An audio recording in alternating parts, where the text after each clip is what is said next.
ಇಲ್ಲಿ ಈ ಒಂದು ಕರ್ಪೂರವನ್ನ ಬರೀ ಭಗವಂತನ ಆರತಿಗೋಸ್ಕರ ಮಾತ್ರ ಯೂಸ್ ಮಾಡ್ತಾರೆ ಅನ್ಕೊಂಡಿದ್ರೆ ನಿಮ್ಮ ಜೀವನದಲ್ಲಿ ದೊಡ್ಡ ತಪ್ಪನ್ನ ಮಾಡ್ತಾ ಇದ್ದೀರಾ. ಇದನ್ನ ಬರೀ ಪೂಜೆಯ ಸಾಮಗ್ರಿ ಅಂತ ಅನ್ಕೊಂಡಿದ್ರೆ ಇದರ ನಿಜವಾದ ಗುಣದಿಂದ ನೀವು ತುಂಬಾ ದೂರ ಇದ್ದೀರಾ. ನನ್ನ ಮಾತನ್ನ ಗಮನ ಇಟ್ಟು ಕೇಳಿ. ಈ ಒಂದು ಪದಾರ್ಥ ಹಚ್ಚಿದ ಕೂಡಲೇ ಇಮಿಡಿಯೇಟ್ ಆಗಿ ಗ್ಯಾಸ್ ಆಗಿ ಕನ್ವರ್ಟ್ ಆಗುತ್ತೆ. ಇದು ನೀರಾಗಲ್ಲ, ಬೂದಿ ಆಗಲ್ಲ, ತನ್ನ ಅಸ್ತಿತ್ವವನ್ನೇ ಚೇಂಜ್ ಮಾಡಿಕೊಂಡು ಬಿಡುತ್ತೆ. ಇದು ಸೈನ್ಸ್ ಅಲ್ಲಿ ಇದನ್ನ ಸಬ್ಲಿಮೇಷನ್ ಅಂತ ಹೇಳಲಾಗುತ್ತೆ. ಅಂದ್ರೆ ಒಂದು ಘನ ವಸ್ತು ದ್ರವವಾಗದೆ ಸೀದಾ ಅನಿಲ ಆಗೋದು ಅಥವಾ ಆವಿಯಾಗೋದು ಅಂತ ಅರ್ಥ. ಆಧ್ಯಾತ್ಮಿಕವಾಗಿ ಹೇಳೋದಾದ್ರೆ ಸಂಘರ್ಷಗಳನ್ನ ದಾಟಿ ಸಕ್ಸಸ್ ಕಡೆಗೆ ಹೋಗೋದು ಅಂತ. ಮತ್ತು ನಾನು ಕರ್ಪೂರವನ್ನ ಹೇಗೆ ಯೂಸ್ ಮಾಡೋದು, ಬರೀ ಆರ್ತಿಗೋಸ್ಕರ ಅಲ್ಲ, ನಿಮ್ಮ ಮನೆಯಲ್ಲಿರೋ ಎನರ್ಜಿಯನ್ನ ಚೇಂಜ್ ಮಾಡುವಂತದ್ದು. ನೆಕ್ಸ್ಟ್ ಕೆಲವೇ ಗಂಟೆಗಳಲ್ಲಿ ಈ ಒಂದು ಚಿಕ್ಕ ಕರ್ಪೂರ ನಿಮ್ಮ ಮನೆಯಲ್ಲಿ ಇಷ್ಟು ವರ್ಷಗಳಿಂದ ತುಂಬಿದ್ದಂತಹ ದರಿದ್ರತೆಯನ್ನ, ಫಿನಾನ್ಷಿಯಲ್ ಬ್ಲಾಕೇಜಸ್ ಅನ್ನ, ನಿಮ್ಮ ದೃಷ್ಟಿ ದೋಷವನ್ನ ಸುಟ್ಟು ಭಸ್ಮ ಮಾಡುವಂತದ್ದು. ಎಲ್ಲರೂ ಹೇಳ್ತಾರೆ ಹಣ ಸಂಪಾದನೆ ಮಾಡೋದಕ್ಕೋಸ್ಕರ ಟೈಮ್ ತಗೊಳುತ್ತೆ ಅಂತ.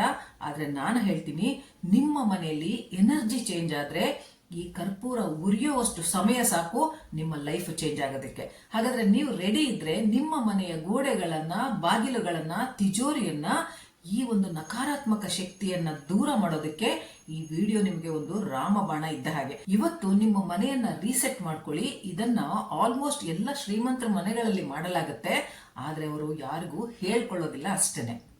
ಮೊದಲನೇದಾಗಿ ನೀವು ನಿಮ್ಮ ಮನೆಯ ವಾತಾವರಣವನ್ನ ಅಬ್ಸರ್ವ್ ಮಾಡಬೇಕು. ಯಾವಾಗ್ಲೂ ನಿಮ್ಗೆ ಅನ್ನಿಸ್ತಾ ಇರುತ್ತಾ ಏನೋ ಒಂದು ನೆಗೆಟಿವಿಟಿ ಇದೆ ಮನೆಯಲ್ಲಿ ಅಂತ. ಬಂದ ಕೂಡಲೇ ಮೂಡ್ ಹಾಳಾಗ್ಬೋದು. ಹೊರಗೆ ಚೆನ್ನಾಗಿ ಇರ್ತೀರಾ, ಫ್ರೆಂಡ್ಸ್ ಜೊತೆ ನಗ್ತಾ ನಗ್ತಾ ಇರ್ತೀರಾ, ಆದ್ರೆ ಮನೆಗೆ ಬಂದ ಕೂಡಲೇ ಏನೋ ಒಂಥರ ಕಿರಿಕಿರಿ ಅನ್ನಿಸ್ತಾ ಇರುತ್ತೆ. ವಿತೌಟ್ ರೀಸನ್ ಏನೋ ಒಂಥರ ಸುಸ್ತು ಅನ್ನಿಸ್ತಾ ಇರುತ್ತೆ, ಬೇಜಾರು ಅನ್ನಿಸ್ತಾ ಇರುತ್ತೆ. ಮನೆಯವರ ಜೊತೆ ಚಿಕ್ಕ ಚಿಕ್ಕ ವಿಷಯಗಳಿಗೆ ಒಂದು ಅಸಮಾಧಾನ ಏರ್ಪಡುತ್ತೆ, ಜಗಳಗಳಾಗತ್ತೆ. ಎಲ್ಲಕ್ಕಿಂತ ಹೆಚ್ಚಾಗಿ ಹಣ ಏನೋ ಬರ್ತಾ ಇರುತ್ತೆ, ಆದ್ರೆ ಅನಾರೋಗ್ಯದಲ್ಲಿ, ಹಾಗೇನೆ ಗಾಡಿಗಳ ರಿಪೇರಿಗಳಲ್ಲಿ ಅಥವಾ ಇನ್ಯಾವುದೋ ಒಂದು ಅನ್ವಾಂಟೆಡ್ ಥಿಂಗ್ಸ್ ಅಲ್ಲಿ ಹಣ ಖರ್ಚಾಗ್ತಾ ಇರುತ್ತೆ, ಅದು ನಿಲ್ತಾ ಇರಲ್ಲ. ನಿಮಗ ಅನ್ನಿಸ್ಬೋದು ಇದೊಂದು ಕಾಮನ್ ಅಂತ, ಬಟ್ ಅಲ್ಲ ಸ್ನೇಹಿತರೆ. ಇದು ಒಂದು ಸ್ಟಾಗ್ನೆಂಟ್ ಆಗಿರೋ ಒಂದು ನೆಗೆಟಿವ್ ಎನರ್ಜಿ. ಇಡೀ ಮನೆಯಲ್ಲಿ ಬಾಗಿಲು, ರೂಮ್ಗಳು, ಫರ್ನಿಚರ್ ಅಲ್ಲಿ ನೆಗೆಟಿವ್ ಎನರ್ಜಿ ಅಂಟ್ಕೊಂಡ್ಬಿಟ್ಟಿದೆ. ಹೇಗೆ ಮನೆಯಲ್ಲಿ ಧೂಳು ತುಂಬಿಕೊಳ್ಳುತ್ತೋ ಹಾಗೇನೆ ಬಡತನದ ನೆಗೆಟಿವ್ ಎನರ್ಜಿ ತುಂಬಿಕೊಳ್ತಾ ಇರುತ್ತೆ. ಪರಕೆಯಿಂದ ನೀವು ಧೂಳನ್ನ ತೆಗಿಬಹುದು, ಆದ್ರೆ ನೆಗೆಟಿವ್ ಎನರ್ಜಿ ಹಾಗೆ ಇದ್ದು ಬಿಟ್ಟಿದೆ. ಅದು ಮನಿ ಫ್ಲೋ ಅನ್ನ ಬ್ಲಾಕ್ ಮಾಡ್ತಾ ಇದೆ. ನೀವು ಹೊರಗೆ ಎಷ್ಟೇ ದುಡಿದ್ರೂ ಕೂಡ ನಿಮ್ಮ ಮನೆಯ ಫ್ರೀಕ್ವೆನ್ಸಿ ನೆಗೆಟಿವ್ ಇದ್ರೆ ಅದು ಹಣವನ್ನ ದೂರ ಮಾಡ್ತಾ ಇರುತ್ತೆ. ನಾವು ಲಕ್ಷ್ಮೀ ದೇವಿಯನ್ನ ಚಂಚಲೆ ಅಂತ ಹೇಳ್ತೀವಿ, ಆದ್ರೆ ಅವಳು ನೆಲೆಸೋದು ಎಲ್ಲಿ ಪಾಸಿಟಿವ್ ಎನರ್ಜಿ ಇರುತ್ತೋ ಅಲ್ಲಿ ಮಾತ್ರ. ಎಲ್ಲಿ ನೆಗೆಟಿವ್ ಮೈಂಡೆಡ್ ಪೀಪಲ್ ಇರ್ತಾರೆ, ಎಲ್ಲಿ ನೆಗೆಟಿವ್ ಎನ್ವಿರಾನ್ಮೆಂಟ್ ಇರುತ್ತೆ, ಅಲ್ಲಿಂದ ಅವಳು ದೂರ ಓಡ್ತಾ ಇರ್ತಾಳೆ. ಸೊ ನಾವಿವತ್ತು ಆ ಒಂದು ನೆಗೆಟಿವ್ ಎನರ್ಜಿಯನ್ನ ಕ್ಲೀನ್ ಮಾಡಬೇಕು. ಅದು ಸಾಧಾರಣ ವಸ್ತುಗಳಿಂದ ಆಗುವಂತದ್ದಲ್ಲ, ಕ್ಲೀನ್ ಆಗುವಂತದ್ದಲ್ಲ. ಅದಕ್ಕೆ ಸ್ಪೆಷಲ್ ಆಗಿರೋ ನೆಗೆಟಿವ್ ಎನರ್ಜಿ ವ್ಯಾಕ್ಯೂಮ್ ಕ್ಲೀನರ್ ಬೇಕಾಗುತ್ತೆ. ಆ ಒಂದು ಕ್ಲೀನರ್ ಯಾವುದು ಅಂದ್ರೆ ಅದು ಒಂದು ಕರ್ಪೂರ. ನಮಗೆಲ್ಲ ಗೊತ್ತಿದೆ ಕರ್ಪೂರದಲ್ಲಿ ಗಾಳಿಯಲ್ಲಿರೋ ಒಂದು ವೈರಸ್ ಮತ್ತೆ ಬ್ಯಾಕ್ಟೀರಿಯಾಗಳನ್ನ ನಾಶ ಮಾಡೋ ಶಕ್ತಿ ಇದೆ ಅಂತ. ಕ್ವಾಂಟಮ್ ಲೆವೆಲ್ ಅಲ್ಲಿ ಅದು ಗಾಳಿಯ ಫ್ರೀಕ್ವೆನ್ಸಿಯನ್ನ ಚೇಂಜ್ ಮಾಡುತ್ತೆ. ಕರ್ಪೂರದ ವಾಸನೆ ಏನಿದೆ ಅದು ನಮ್ಮ ಮೈಂಡ್ ನ ಲಿಂಬಿಕ್ ಸಿಸ್ಟಮ್ ಅನ್ನ ಡೈರೆಕ್ಟ್ ಆಗಿ ಹಿಟ್ ಮಾಡುತ್ತೆ. ಅಂದ್ರೆ ನಮ್ಮ ಒಂದು ಮೆಮೊರೀಸ್ ಮತ್ತೆ ಫೀಲಿಂಗ್ಸ್ ನ ಕೇಂದ್ರ ಬಿಂದು ಅದು ಲಿಂಬಿಕ್ ಸಿಸ್ಟಮ್. ಇದು ಇಮಿಡಿಯೇಟ್ ಆಗಿ ನಿಮ್ಮ ಮೈಂಡ್ ಇಂದ ಭಯವನ್ನ, ಡಿಪ್ರೆಷನ್ ಅನ್ನ ದೂರ ಮಾಡ್ಬಿಡುತ್ತೆ. ಕರ್ಪೂರದ ಇನ್ನೊಂದು ಇಂಪಾರ್ಟೆಂಟ್ ಒಂದು ಗುಣ ಏನು ಅಂದ್ರೆ ಅದರ ಸಬ್ಲಿಮೇಷನ್. ಥಿಂಕ್ ಮಾಡಿ, ನಿಮ್ಮ ಲೈಫ್ ಅಲ್ಲಿ ಸದ್ಯಕ್ಕೆ ಏನು ನಡೀತಾ ಇದೆ, ಅದು ಪ್ರಾಬ್ಲಮ್ಸ್ ಇರ್ಬೋದು, ಇಶ್ಯೂಸ್ ಇರ್ಬೋದು, ಎಲ್ಲ ಜಾಸ್ತಿ ಇದೆ ಅಂತ ಅನಿಸ್ತಾ ಇದ್ರೆ, ಮನಿ ಸ್ಟಕ್ ಆಗ್ತಾ ಇದೆ, ಹಣ ಬರ್ತಾ ಇಲ್ಲ, ಸಾಲ ತೀರ್ತಾ ಇಲ್ಲ, ಪ್ರಮೋಷನ್ಸ್ ಆಗ್ತಾ ಇಲ್ಲ, ಇದೆಲ್ಲ ಒಂಥರ ಸ್ಟಕ್ಡ್ ಎನರ್ಜಿ. ನೀವು ಇದರಿಂದ ಆಚೆ ಬರಬೇಕು, ಸಕ್ಸಸ್ ಅನ್ನ ನೋಡ್ಬೇಕು, ಗಾಳಿಯ ಹಾಗೆ ಹಾರಾಡ್ಬೇಕು. ಕರ್ಪೂರ ನಿಮಗೆ ಇದನ್ನೇ ಕಲಿಸೋದು. ಯಾವಾಗ ಕರ್ಪೂರವನ್ನ ಉರಿಸ್ತೀವಿ ಆಗ ಯೂನಿವರ್ಸ್ಗೆ ನೀವು ಹೇಳ್ತೀರಾ, ನಾನು ನಿಂತಿರುವಂತ ಈ ಸ್ಟಕ್ ಆಗಿರುವಂತ ನನ್ನ ಲೈಫ್ ಅನ್ನ ಬಿಟ್ಟು ಒಂದು ಹೊಸ ಲೈಫ್ ಅನ್ನ, ಹಗುರವಾದ, ವಿಸ್ತಾರವಾದ, ಸಮೃದ್ಧಿಯಿಂದ ಕೂಡಿರುವಂತ ಲೈಫ್ಗೆ ಹೋಗೋದಕ್ಕೆ ನಾನು ರೆಡಿ ಆಗಿದ್ದೀನಿ ಅಂತ. ಈ ಒಂದು ರಿಚುವಲ್ಗೆ ಕ್ಯಾಂಫರ್ ಕ್ಲೆನ್ಸಿಂಗ್ ಪ್ರೋಟೋಕಾಲ್ ಅಂತ ಹೇಳಲಾಗುತ್ತೆ. ಇದರಲ್ಲಿ ಕರ್ಪೂರ ಮಾತ್ರ ನಾವು ಉರಿಸೋದಿಲ್ಲ. ಕರ್ಪೂರ ಶ್ವೇತ ಬಣ್ಣದ್ದಾಗಿದ್ದು ಶಾಂತಿಯ ಪ್ರತೀಕವಾಗಿದೆ. ಆದ್ರೆ ನಿಮ್ಮ ಮನೆಯಲ್ಲಿರೋ ನೆಗೆಟಿವ್ ಎನರ್ಜಿನ ಇದು ದೂರ ಮಾಡಬೇಕು ಅಂದ್ರೆ ಕರ್ಪೂರದ ಜೊತೆ ಲವಂಗವನ್ನು ನಾವು ಯೂಸ್ ಮಾಡ್ತಾ ಇದೀವಿ. ಒಂದು ಕರ್ಪೂರ, 2 ಲವಂಗ ತುಂಬಾ ಪವರ್ಫುಲ್ ಆಗಿ ಕೆಲಸ ಮಾಡುತ್ತೆ. ಲವಂಗ ರಾಹು ಮತ್ತು ಶನಿಯ ಎನರ್ಜಿಯನ್ನ ಅಬ್ಸರ್ವ್ ಮಾಡಿಕೊಳ್ಳುತ್ತೆ. ಶನಿ ಮತ್ತು ರಾಹು ಎರಡೂ ಗ್ರಹಗಳು ಸ್ಟಕ್ ಮಾಡುವಂತ ಎನರ್ಜಿಗಳು. ಆಕ್ಚುಲಿ ಕೆಲಸಗಳಲ್ಲಿ ಅಡೆತಡೆ ಬರೋದು, ಅನ್ವಾಂಟೆಡ್ ಆಗಿ ಖರ್ಚುಗಳಾಗೋದು ಅಂತಹ ಗ್ರಹಗಳಿವು. ಕರ್ಪೂರ ಏನಿದೆ ಅದು ಶುಕ್ರ ಎನರ್ಜಿಯನ್ನ ಅದು ಜಾಸ್ತಿ ಮಾಡುವಂತದ್ದು. ಶುಕ್ರ ಅಂದ್ರೆ ನಮ್ಗೆಲ್ಲ ಗೊತ್ತಿದೆ, ಧನ, ಸುಖ, ಸಮೃದ್ಧಿಯ ಒಂದು ಸಂಕೇತ. ಇವೆರಡೂ ಕೂಡಿದ್ರೆ ಅಡೆತಡೆಗಳು ಓಪನ್ ಆಗುತ್ತೆ, ಬ್ಲಾಕೇಜಸ್ ಓಪನ್ ಆಗುತ್ತೆ, ಮತ್ತೆ ಸಮೃದ್ಧಿ ಬರೋದಕ್ಕೆ ದಾರಿಗಳು ಓಪನ್ ಆಗುತ್ತೆ. ಇದು ಒಂದು ಟೆಕ್ನಿಕ್ ನ ಒಂದು ಬ್ಯಾಲೆನ್ಸ್ ಸ್ನೇಹಿತರೆ. ಕೆಟ್ಟದ್ದನ್ನ ಸುಡೋದು, ಒಳ್ಳೆಯದನ್ನ ಜಾಸ್ತಿ ಮಾಡೋದು. ಧ್ಯಾನವಿಟ್ಟು ಕೇಳಿ ಹೇಗೆ ಈ ರಿಚುವಲ್ ನ ಮಾಡೋದು ಅಂತ. ಯಾಕಂದ್ರೆ 90% ಜನ ತಪ್ಪಾಗಿ ಆಚರಿಸ್ತಾರೆ. ಕರ್ಪೂರ ಹಚ್ಚಿ ದೇವರ ಮುಂದೆ ಬಿಟ್ಬಿಡ್ತಾರೆ. ಇಲ್ಲ, ನಾವು ಕರ್ಪೂರಕ್ಕೆ ಗೈಡ್ ಕೊಡಬೇಕು. ಅದಕ್ಕೆ ನಾವು ಹೇಳಬೇಕು ಎಲ್ಲಿ ಅದರ ಒಂದು ಧೂಮ ಹೋಗ್ಬೇಕು, ಮನೆಯಲ್ಲಿರೋ ನೆಗೆಟಿವ್ ಎನರ್ಜಿಯನ್ನ ಅದು ಸರ್ಜರಿ ಮಾಡಬೇಕು ಅಂತ. ಒಂದು ಭೀಮಸೇನಿ ಕರ್ಪೂರ ತೆಗೆದುಕೊಳ್ಳಿ. ಅಂಗಡಿಯಲ್ಲಿ ಸಿಗುವಂತ ಆರ್ಡಿನರಿ ಕರ್ಪೂರನ ತಗೋಬೇಡಿ. ಅದು ಸಿಂಥೆಟಿಕ್ ಇಂದ ಮಾಡಲಾಗಿರುತ್ತೆ. ಅದು ಬರೀ ಕಪ್ಪು ಹೊಗೆನ ಉತ್ಪತ್ತಿ ಮಾಡುತ್ತೆ ಅಷ್ಟೇ. ಅದರಿಂದ ಏನು ಉಪಯೋಗ ಆಗಲ್ಲ. ಭೀಮಸೇನಿ ಕರ್ಪೂರ ಏನಿದೆ ಅದು ಶೇಪ್ಲೆಸ್ ಆಗಿರುತ್ತೆ, ಸ್ಫಟಿಕದಂತೆ ಇರುತ್ತೆ. ಇದನ್ನ ಉರಿಸಿದ ಮೇಲೆ ಯಾವುದೇ ಒಂದು ಹೊಗೆ ಬರಲ್ಲ. ಅದರಿಂದ ಭೀಮಸೇನಿ ಕರ್ಪೂರ ಸಿಗ್ಲಿಲ್ಲ ಅಂದ್ರೆ ಆದಷ್ಟು ಒಳ್ಳೆಯ ಕ್ವಾಲಿಟಿ ಕರ್ಪೂರವನ್ನ ತೆಗೆದುಕೊಳ್ಳಿ. ಎರಡನೇದು 2 ಲವಂಗ ಬೇಕು. ಅದು ಲವಂಗ ಕಟ್ ಆಗಿರ್ಬೋದು, ಅದರ ಮೇಲಿನ ಹೂವೇನಿದೆ ಅದು ಕಟ್ ಆಗಿರಬಾರದು. ಯಾಕೆಂದ್ರೆ ಆ ಹೂವಿನ ಆಕಾರನೇ ನೆಗೆಟಿವಿಟಿಯನ್ನ ಹಿಡಿಯುವಂತ ಒಂದು ಆಂಟೆನಾ ಆಗಿ ಕೆಲಸ ಮಾಡೋದು. ಮೂರನೇದು ಒಂದು ಮಣ್ಣಿನ ದೀಪ ಅಥವಾ ಒಂದು ಮಣ್ಣಿನ ಒಂದು ಚಿಕ್ಕ ಬಟ್ಟಲನ್ನ ತೆಗೆದುಕೊಳ್ಳಿ.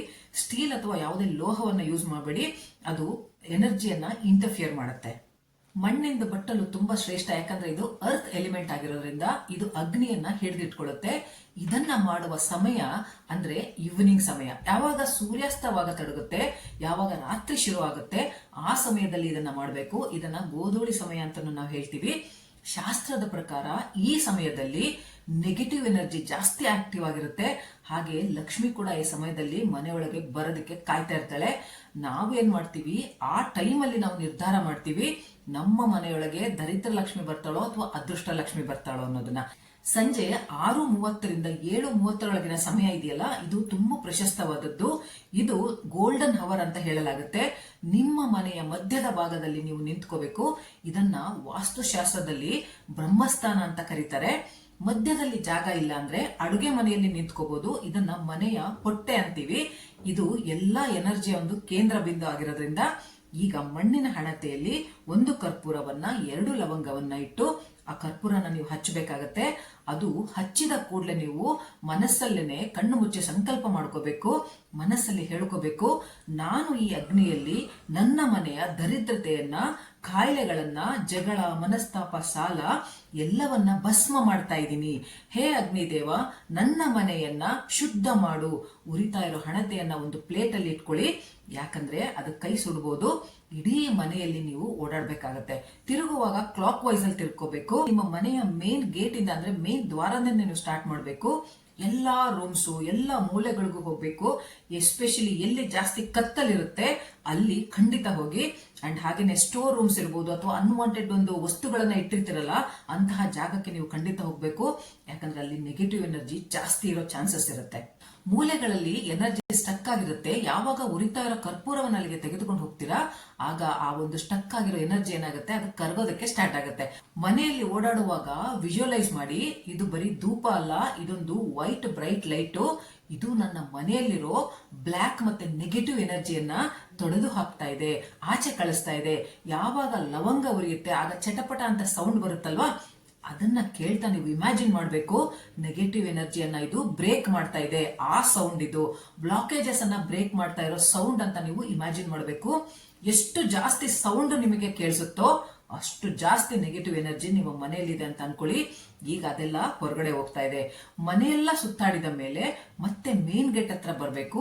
ಮೇನ್ ಬಾಗಿಲಿನ ಹತ್ರ ಬಂದು ಈಗ ಉರಿತಾ ಇರೋ ಆ ಬಟ್ಟಲನ್ನ ನೀವು ಬಾಗಿಲನ್ನ ಆಚೆ ಇಡಬೇಕು. ಯಾಕಂದ್ರೆ ಇದು ಇಡೀ ಮನೆಯ ಕೊಳಕನ್ನ, ನೆಗೆಟಿವ್ ಎನರ್ಜಿಯನ್ನ ಕಲೆಕ್ಟ್ ಮಾಡ್ಕೊಂಡಿರುತ್ತಲ್ಲ, ಅದನ್ನ ಮನೆ ಹೊರಗಡೆನೆ ಇಡಬೇಕು, ಮನೆ ಒಳಗಿರಬಾರ್ದು. ತುಂಬಾ ಜನ ಮನೆ ಒಳಗೇನೆ ಅದನ್ನ ಉರಿಸ್ಬಿಡ್ತಾರೆ. ಅದು ತಪ್ಪು. ಇದನ್ನ ಮಾಡಬಾರ್ದು. ಅದು ಮನೆ ಹೊರಗೇನೆ ಉರಿದು ಶಾಂತ ಆಗ್ಬೇಕು.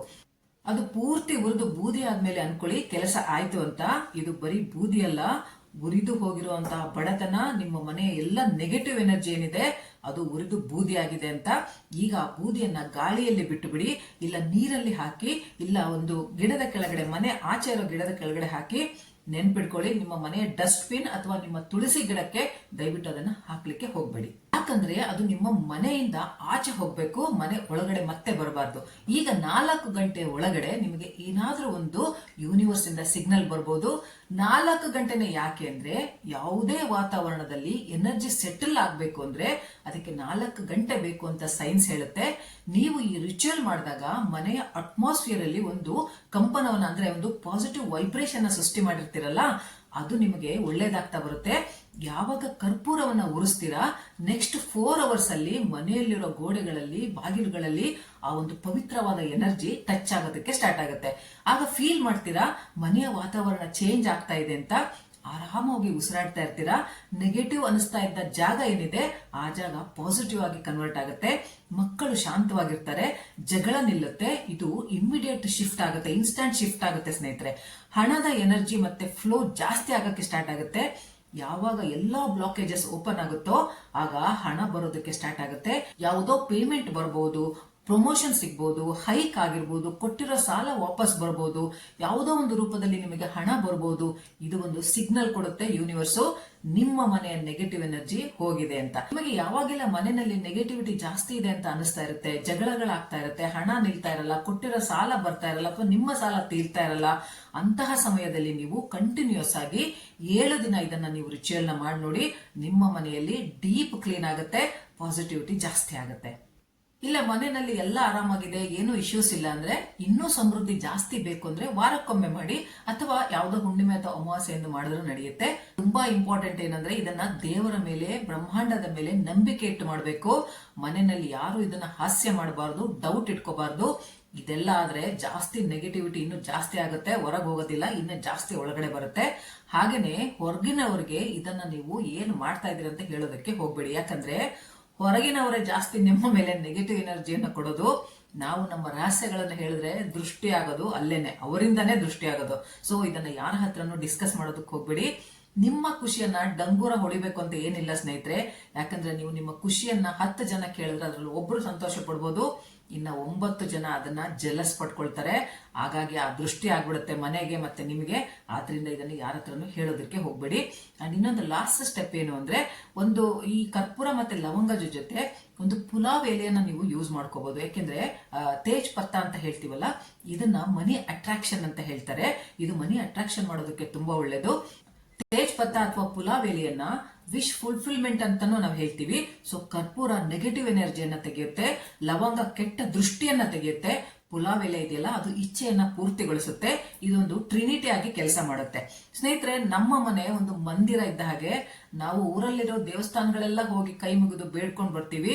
ಆದ್ರೆ ನಾವ್ ಎಲ್ಲಿರ್ತೀವೋ ಅಲ್ಲಿಯ ಎನರ್ಜಿ ದೂಷಿತವಾಗಿದ್ರೆ, ನೆಗೆಟಿವ್ ಆಗಿದ್ರೆ, ಯಾವ ದೇವಾಲಯಕ್ಕೆ ಹೋಗಿ ಬಂದ್ರು ಒಳ್ಳೇದಾಗಲ್ಲ. ಹಾಗಾಗಿ ವಾಸ್ತು ಅನ್ನೋದು ಬರೀ ದಿಕ್ಕುಗಳ ಹೆಸರಲ್ಲ ಸ್ನೇಹಿತರೆ. ವಾಸ್ತು ಅಂದ್ರೆ ಎನರ್ಜಿ ಹೆಸರು. ನೀವು ಫೀಲ್ ಮಾಡಿರ್ತೀರಾ, ಕೆಲವು ಮನೆಗಳಿಗೆ ಹೋದ್ರೆ ಏನೋ ಒಂಥರ ಶಾಂತವಾಗಿದೆ, ಪ್ರಶಾಂತತೆಯಿಂದ ಕೂಡಿದೆ, ಎದ್ದು ಬರೋದಕ್ಕೆ ಮನಸ್ಸು ಬರೋದಿಲ್ಲ. ಆನ್ ದಿ ಅದರ್ ಹ್ಯಾಂಡ್ ಕೆಲವು ಮನೆಗಳಿಗೆ ಹೋದ್ರೆ ತುಂಬಾ ನೆಗೆಟಿವಿಟಿ ಫೀಲ್ ಆಗುತ್ತೆ. ಯಾವಾಗ ಎದ್ದು ಆಚೆ ಹೋಗ್ತೀವಿ ಅಂತ ಅನಿಸ್ತಾ ಇರುತ್ತೆ. ಅಲ್ಲಿನ ಜನರ ಮೈಂಡ್ ಅಲ್ಲಿ, ಆ ಜನರ ಮನೆಯಲ್ಲಿ ಮಾತ್ರ ಈ ನೆಗೆಟಿವಿಟಿ ಸಿಕ್ಕಾಬಟ್ಟೆ ತುಂಬಿಕೊಂಡಿರುತ್ತೆ. ನಿಮಗಿದು ಫೀಲ್ ಆಗಿರ್ಬೋದು. ಇದರಲ್ಲಿ ಡಿಫರೆನ್ಸ್ ಏನು ಅಂದ್ರೆ, ಇದು ವೈಬ್ರೇಷನ್ಸ್ ನ ಒಂದು ಆಟ. ಯಾರು ಮೈಂಡ್ ಅಲ್ಲಿ ತುಂಬಾ ನೆಗೆಟಿವಿಟಿನ ಇಟ್ಕೊಂಡಿರ್ತಾರೆ, ಪ್ರತಿಯೊಂದರಲ್ಲೂ ನೆಗೆಟಿವ್ ನೋಡ್ತಾರೆ, ಅವರ ಮನೆಯಲ್ಲಿ ಕೂಡ, ಅವರ ಜೀವನದಲ್ಲಿ, ಅವರ ಲೈಫ್ ಅಲ್ಲಿ ಕೂಡ ಬರೀ ನೆಗೆಟಿವಿಟಿನೇ ಇರುತ್ತೆ. ಯಾರು ಪಾಸಿಟಿವ್ ಆಗಿರ್ತಾರೆ, ಯಾರು ನಂಬುತ್ತಾರೆ, ಅವರ ಮನೆ ಆಗ್ಲಿ, ಮನಸ್ಸಾಗ್ಲಿ, ಮೈಂಡ್ ಆಗ್ಲಿ ಪಾಸಿಟಿವಿಟಿಯಿಂದ ಕೂಡಿರುತ್ತೆ. ಇದನ್ನ ನೀವು ಅಬ್ಸರ್ವ್ ಮಾಡಿರ್ಬೋದು. ಶ್ರೀಮಂತರು ತಮ್ಮ ಮನೆಗಳನ್ನ ಸ್ವಚ್ಛವಾಗಿ, ಸುಗಂಧಿತವಾಗಿ ಇಟ್ಟಿರ್ತಾರೆ. ಇದು ಹೈ ವೈಬ್ರೇಷನ್ ಅನ್ನ ಕ್ರಿಯೇಟ್ ಮಾಡುತ್ತೆ. ಅದೇ ಕೊಳಕಾಗಿ ದುರ್ವಾಸನೆಯಿಂದ ಇದ್ರೆ ಅದು ದರಿದ್ರತನವನ್ನ ಹೆಚ್ಚು ತೋರಿಸುತ್ತೆ, ಹಾಗೆ ನೆಗೆಟಿವ್ ಎನರ್ಜಿನ ಕೂಡ್ಕೊಂಡಿರುತ್ತೆ. ಇದೇ ಬಡತನಕ್ಕೆ ಕಾರಣ ಆಗೋದು, ನಿಮ್ಮ ದರಿದ್ರತನಕ್ಕೆ ಕಾರಣವಾಗೋದು. ಮನೆ ಎಂಥದ್ದೇ ಆಗಿರ್ಲಿ, ಚಿಕ್ಕದಾಗಿರ್ಲಿ, ದೊಡ್ಡದಾಗಿರ್ಲಿ, ಕ್ಲೀನ್ ಆಗಿ ಇಟ್ಕೋಬೇಕು, ಪಾಸಿಟಿವಿಟಿನ ಜಾಸ್ತಿ ಮಾಡಬೇಕು, ಸ್ವಚ್ಛವಾಗಿ ಇಟ್ಕೋಬೇಕು. ಸೊ ಇವತ್ತು ಗೋಧೂಳಿ ಸಮಯದಲ್ಲಿ ಈ ಒಂದು ರಿಚುವಲ್ ನ ಮಾಡಿ ನಿಮ್ಮ ನೆಗೆಟಿವಿಟಿಯನ್ನ, ನಿಮ್ಮ ಮೈಂಡ್ ಅಲ್ಲಿರೋ ನೆಗೆಟಿವಿಟಿನ, ನಿಮ್ಮ ಮನೆಯಲ್ಲಿರೋ ನೆಗೆಟಿವಿಟಿಯನ್ನ ರೀಬೂಟ್ ಮಾಡ್ಕೊಳ್ಳಿ ಅಂತ ಹೇಳ್ತೀನಿ. ಹಾಗೇನೆ ನಂಬಿಕೆ ಇದ್ರೆ ಮಾತ್ರ ಮಾಡಿ. ಡೌಟ್ ಇಟ್ಕೊಂಡು ಮಾಡಿದ್ರೆ ನೆಗೆಟಿವಿಟಿ ಇನ್ನೂ ಜಾಸ್ತಿ ಸೇರ್ಕೊಳ್ಳುತ್ತೆ. ವಿಶ್ವಾಸ ಇಟ್ಟು ಮಾಡಿದ್ರೆ ನೀವೇ ನೋಡ್ತೀರಾ ಹೇಗೆ ಎನರ್ಜಿ ಶಿಫ್ಟ್ ಆಗುತ್ತೆ ಅಂತ. ಸೊ ನೆನ್ಪಿಟ್ಕೊಳ್ಳಿ, ಲಕ್ಷ್ಮಿ ಯಾವಾಗ್ಲೂ ಕ್ಲೀನ್ ಆಗಿರೋ ಜಾಗದಲ್ಲಿ, ಪಾಸಿಟಿವಿಟಿಯಿಂದ ತುಂಬಿರೋ ಜಾಗದಲ್ಲಿ ಬಂದು ನೆಲೆಸ್ತಾಳೆ. ಮೈಂಡ್ ಅಲ್ಲಿ, ಮನೆಯಲ್ಲಿ ನೆಗೆಟಿವಿಟಿ ಇದ್ರೆ ಖಂಡಿತ ಅವಳು ನಿಮ್ಮ ಹತ್ರ ಬರಲ್ಲ ಅಂತ ಹೇಳ್ತಾ ಈ ವಿಡಿಯೋನ ಮುಗಿಸ್ತಾ ಇದ್ದೀನಿ. ಮತ್ತೆ ಮುಂದಿನ ವಿಡಿಯೋದಲ್ಲಿ ಭೇಟಿ ಮಾಡ್ತೀನಿ. ಬಾಯ್.